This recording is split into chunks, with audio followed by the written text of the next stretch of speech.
Leo, hello there, my beautiful friends. We're going to do your general tarot reading for mid-March 2025. Thank you so much for joining me today. You know I appreciate each and every single one of you beautiful people out there. So let's get right down to business as always and start you off with an oracle card here, just so we could dip our toes in the energy and see what's happening for the lovely Leos. Hope you're all doing fabulous and fantastic, my friends. Let's get it going here. My God, Spirit Team, talk to me. What do we got for Leo in mid-March? What energies, messages, insights can we take a little peek at? And yeah, we're just going to take a real quick look at this first card. Then we'll get into the full reading itself. And at the very end, I'll pull you a bonus card from the Shadowland Tarot, just to see what might be in the shadows or what shadow work you can lean into, which is always interesting. But let's get it going here. Let's rock and see what we got for Leo in mid-March. What's the vibe? What's the energy here for my good friends? There we go. Nice and quick. We'll take it. All right. This is fun. So hopefully this type of energy leads over to the rest of the reading, specifically if you've been having a bit of a difficult time or a dull time, because this card to me is having a damn good time. Okay, for a lot of different reasons. So whether it's something you need to do or whether that's a way that you feel, it's very lighthearted. Before we fully dive into it, though, if you're new here, I'll be speaking about the March subscriber surprise towards the end, so you might want to check that out. Also, if you could kindly illuminate that like button by tapping it right on its third eye, I'd greatly appreciate it. But enough of the promo, into the reading. Let's talk more in depth about this card. So yeah, you could see the imagery here. We have this little unicorn or pony on the top. There's a little snow globe. There's various toys. So to me, it's like, yeah, I don't want to say it's like Fantasyland or anything like that. To me, it just feels lighthearted and fun. So for the Leos out there, if you've been in a routine for a little bit too long, if you've been in a serious situation, you've been dealing with a lot of stuff, it could be a very, very simple message from Spirit saying like, listen, you need something to lighten the mood, lighten the energy. Listen, I know a lot of Leos and I know you guys like to have fun. So this card is kind of encouraging you to do that. Now, for some Leos out there, maybe it's someone you're connected to. Maybe they're having a little too much fun, right? Or maybe they're doing a little too much. That could be possible as well. So watch out for that type of energy. Like, it's all about balance. But to me, there's something here about needing to enjoy yourself. And I always say people have fun in a lot of different ways, whether it's going out and socializing, whether it's going out in nature, having a movie night, you name it. So Spirit could just want you to lighten the energy in one way or another, specifically if you're going through a difficult time or things have been a little too routine, like work, work, work. So we're going to put that down right there. And yeah, a very simple message. Let's get into tarot. And yeah, I always say that first card here doesn't make or break the reading. It's just a little footnote. Let's get you 3 tarot cards in the upright. Then we'll get into that intuitive juiciness. Shuffle it up one time here for my beautiful Leos. What's happening in mid-March? So yeah, while we get this deck shuffled up and ready to go, let's talk about last week's reading. So talk about heavy energies. It wasn't necessarily terrible, but it was a theme that I've been seeing play out through a lot of the signs in the zodiacs. It must be something about this time of year or what's going on astrologically, but the reading was titled A Big Ending. So for a lot of Leos, not all, there could be certain cycles closing out, certain things where it's like we're closing that chapter, we're opening up a new one. So you name it, whether it's work things, whether it's personal connections and relationships, there was something coming to a culmination or something coming to a head. So which is not always easy to deal with. So we're going to see what shows up for you this week. As you know, energy is very fluid, never set in stone. So only take this how it hits for you, because we could be seeing your vibe or somebody else's, right? Let's get it going. 3 cards for the lovely Leos. What's happening in mid-March, please? Let's get these cards out for my good friends. Thank you.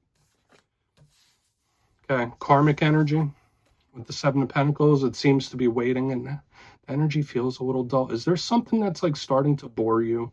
Because like with the energy I was picking up with that first card and now the 7 of Pentacles, it's like, oh, this is like watching paint dry. Let's get a couple more. Give them 9 of Pentacles. That's good. It's like, it's good, but is it great? It's good, but it could be better. I don't know why I'm picking that type of stuff up. Let's get one more for you. The Pentacles is nice. I mean, especially for a Leo reading. Let's get a couple more here. Okay. So you're going to have a bonus, and these 2 cards both showed up in the Aries reading. We have the 7 of Swords here on the back end, a little unknown, and we also have the Hermit. So yeah, that showed up in the Aries reading. It must be a fire sign thing. So I feel for the most part we're looking okay. Let's go through. I'll give you some of the classical meanings and archetypes, and we'll get into that juicy intuitive stuff. But at first look, first glance, I always look at the elements first because that gives me a lot of clues on how things are moving.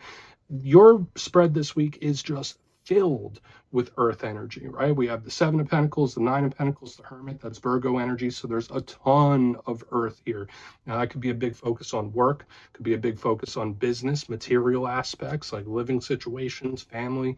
So we think of the earthly matters when we get a lot of pentacles. It's not the fastest moving energy either. And listen, as a fire sign myself, I know we appreciate a little action. We appreciate a little spice in life. The Seven of Swords might be the answer to that, though, because that's an energy that's completely mysterious, and we'll talk about it a little more in depth, but that is air. So it's like we have this earthy energy, and then we have this air energy. Hopefully there's nothing that's boring you. I'm being very honest with you. Like with all the earthy energy, doesn't have to be bad. Let's go through piece by piece and really start to build this out, though. So position number one, we are starting with the Seven of Pentacles, and we see this individual, they're chilling there, they're waiting on those pentacles to fully bloom and ripen. So for some of you, you might be in a holding pattern. You might be waiting on something. You might be waiting on a result. You might be waiting to hear from someone. It could just be waiting for anything. It's like, no, I'm in a holding pattern, not really shaking things up right now. Got to see how it goes. Now, normally this could be great. This could represent something paying off for you. Your patience paying off. If you've been going through a process or dealing with a situation, when I see this card, it's like, no, you will be rewarded in the end. So that's really nice.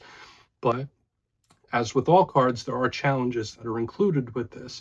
This could represent, little barriers, roadblocks, problems, issues, because it could be delays, right? It's just something that doesn't seem to be moving. So this could be an energy of feeling stuck. So whether it's stuck on a situation or stuck in general, and that's why I'm saying, could there be something that's getting dull to you or getting old? That could be very possible. Right? Like when I see the Seven of Pentacles. Another thing I will say about the Seven of Pentacles, it is a highly karmic card, and you might not think it. I always say it, though. It's a card of reaping what you sow. What you put forth, you get back in return. So whether it's karmic cycles, somebody catching a dose of karma, we'll just have to see if we get more indicators. Now, moving to the center, we have the beautiful Nine of Pentacles, usually really great. You see this lady, she's chilling, looks like she's in a garden, she has a bird. Surrounded by pentacles. So again, it's like waiting, it's not really moving too much. So it does have some of the drawbacks of the Seven of Pentacles on the front end. But when I see this, I think of blessings, abundance, win-based energy, victorious-based type of energy. So it's like, all right, well, I've won that and I didn't even have to try too hard. And that first energy I got when it came out, it's like things are good, but they could be better. That's just an energy that's feeling. So, I mean, there could be a winter victory coming your way, but it might not be all you thought. That could be a very big possibility. Now, the issue with the Nine of Pentacles is very similar to the Seven of Pentacles in the front. Like I said, it could represent delays. It could represent feeling stuck. It could represent boredom. This is a card of independence, too, which is a good thing. But when I see all this earthy energy, especially in a fire sign reading, it's like, all right, well, this could be very good and secure, and it could be something great coming in materially. But there's just something about it where it's like a little blah. Now, moving to the back end, we have the Seven of Swords. We're going to want to keep a very, very close eye on this. And again, I always say I'm not a fear monger. We don't have to go worst case scenario. Obviously, we do have repeating numbers. We have the Seven of Pentacles, Seven of Swords. So watch, Spirit could be trying to send you signs, synchronicities, and omens. I'm going to give you the good aspects of this first, because we see this individual, it's like they're making away with those swords. They're stealing them. So it does have some choppiness. For a lot of Leos, this could be something that's just not on your radar right now, something that's unknown, something that's still in the shadows. It's just something you don't know or don't see for whatever reason when the Seven of Swords is here. But when it comes to the challenge, it could represent people that aren't super trustworthy, people that don't have the best motives. Again, it could represent liars and thieves, and this could be a big warning about somebody and the way they're moving that we most definitely want to look at further. So I feel like that could be the crux of the reading, especially with all this earthy energy in the front. Moving to the bonus, and we'll keep the bonus very, very brief. We have the Hermit, big Virgo energy. That's your zodiacal neighbor. Maybe you have some Virgo placements yourself or you're connected to one, but this is a retracted, pulled back type of vibe. Now, this is great for wisdom and clarity or anything spiritual or doing inner work, but it can be challenging when communicating with other people. And just like these two in the front, it could be kind of dull. So we're just going to put it down right there for now. I want to dive deeper on all of this, Leo. Let's do it. Let's jump in and clarify. Okay, let's get a good shuffle here. What do we got for the lovely Leos? Hopefully this is all good stuff. And yes, this is where I go intuitive with the message, which means I just tell you how it feels to me. So feel free to do further research or rely on your base knowledge of tarot, because as you know, every single reading is about the reader's interpretation, and I'm just giving you mine. Let's go in on the Seven of Pentacles. Oh, and yes, if you're a reader yourself, please feel free to play along. That's why the box is here. If you're feeling any messages you want to give to Leo, you could drop it in the comments. I don't mind at all. Okay, Seven of Pentacles time. What is it doing here for the lovely Leos, please? Thank you. This energy does feel a little bit stubborn here. And I've been seeing this card show up for you quite a bit in recent weeks. We have the Nine of Wands, the Wounded Warrior. I will say this for a lot of Leos, maybe taking something very slow is the route. It is the way to do it. Now, for some of you, there can be certain tests going on, whether it's your patience being tested, whether it's a karmic test from the universe. We'll have to see, especially with the repeating numbers. But when I see the Nine of Wands, it is very, very cautious.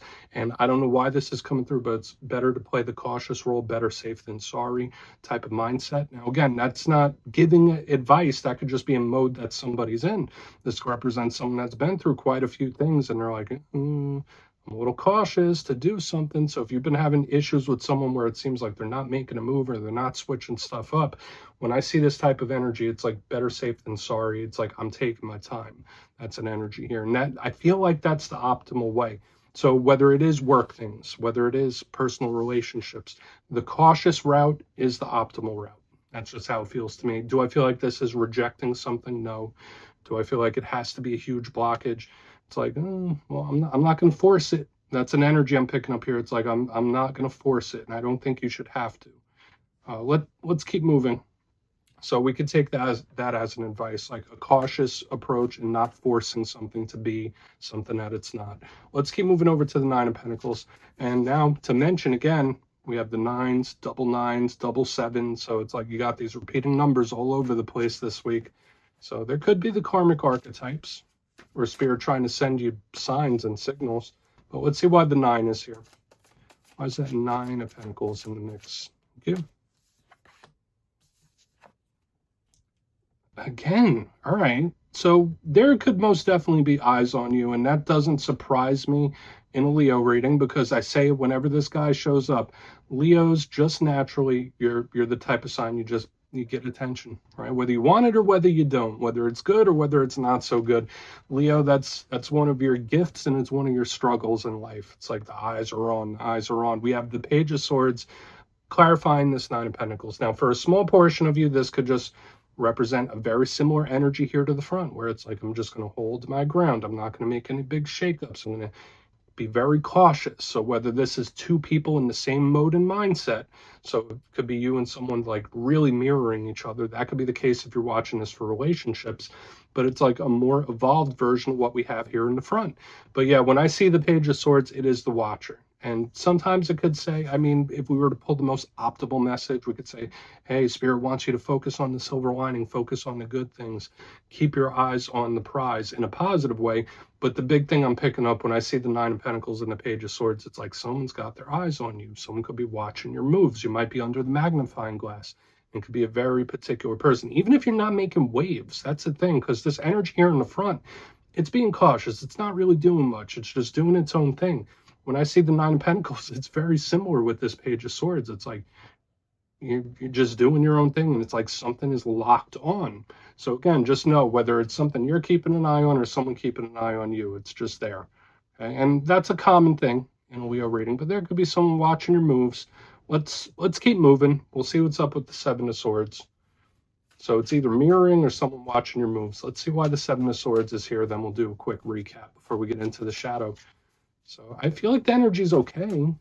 I mean, you might want to go have some fun if the energy does feel a little stuck or dull to you. But let's say why the 7 of Swords is here. Maybe that'll change things up here. So why is this 7 in the mix? Okay. Wow.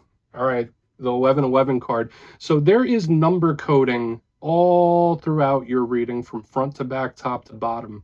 this week, my beautiful Leo friends. So you might want to be looking and keeping an eye out for those angel numbers and omens. Now, the Four of Wands is a happy celebratory type of card. So I do feel like the Seven of Swords could be a really good thing. But the big energy I'm feeling here is it's an unexpected or a surprising win for sure. But it's not like drastic. It's not like coming in an explosive way. It gets there. The energy gets there. The energy goes in a positive direction. It just might take a little longer than you'd like. But it still comes in, which is like, there could be something when it's like you give up on it. That's when it comes in. So, I mean, that might not be the nicest thing to hear, but only for some of you. But yeah, the Four of Wands, it could represent groups of people. It is the 1111 card, so it is karmic. It does have powerful omens, which is something we've been experiencing from the whole reading, but the energy is moving slow. That's the big thing. Like 5 of the 6 main cards, and if we include the Hermit in it as well, they're all slow movers. Okay, so you might have to be patient through a process or patient with a person. But yeah, with the hidden energy of the Seven of Swords and the Four of Wands, it's like, no, this is good. So there could be a situation where even if it feels like a struggle now, you're going to be happy you went through it. And for another portion of you, this could, again, just be an unexpected or a surprising win. I feel like that's claimable. So please, let's go through and do a quick recap, then we'll get into the shadow card. So there's a couple ups and downs. I feel for the most part, the energy is moving in a really nice way.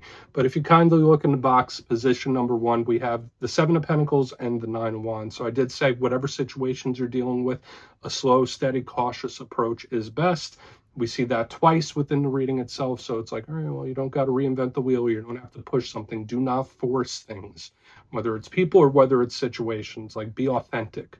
Don't force something to be something it's not. Moving to the center, we have the 9 of Pentacles with the Page of Swords. Very similar energy there as well. And I also did pick up that beautiful Leo magnetism. So there might be someone watching your moves, clocking you, seeing what's going on. Or there could be something you're keeping an eye on. I also did get the message that Spirit wants you to look at the silver lining of something and see the positive. Moving to the back end, we have the 7 of Swords with the 4 of Wands, the 1111 card, number codes. We got repeating 7s, repeating 9s, the 1111 card. There's so many omens throughout this reading this week. But I do feel like this is an unexpected or surprising win. It just takes a little while to get there. Hopefully it doesn't get to the point where it's like when you don't want it no more, that's when it comes in. For some of you, that could be the case. But to me, it's like the energy's moving in a positive way, but slowly. So please take a screenshot if you want to look into that further. Let's see what's in the shadows. All right, let's get a good shuffle here for my lovely Leos. And yes, I always like to pull one shadow card at the very end just to see whether it's something within you or something you don't quite see. Shadow cards don't always have to be a challenge. They could be a good thing too. So let's get you one. And yes, if you made it to this point in the reading, please feel free to check out channel memberships. I'll put a link for it in the comments below. It's a beautiful way to support the channel, and I have much love for all my channel members. Okay, let's get this shadow card out. What we got for my good friends, please. Quick, very first shuffle. Okay, we do have the 8 of Wands, so watch out for impatience in this time, especially with all this grounded, earthy energy I was seeing within the spread itself. When I see 8 of Wands, that is more like it when it comes to fire sign energy. Now, this is a huge card of communication. There's a lot of back and forth, so watch out for like negotiations with a person.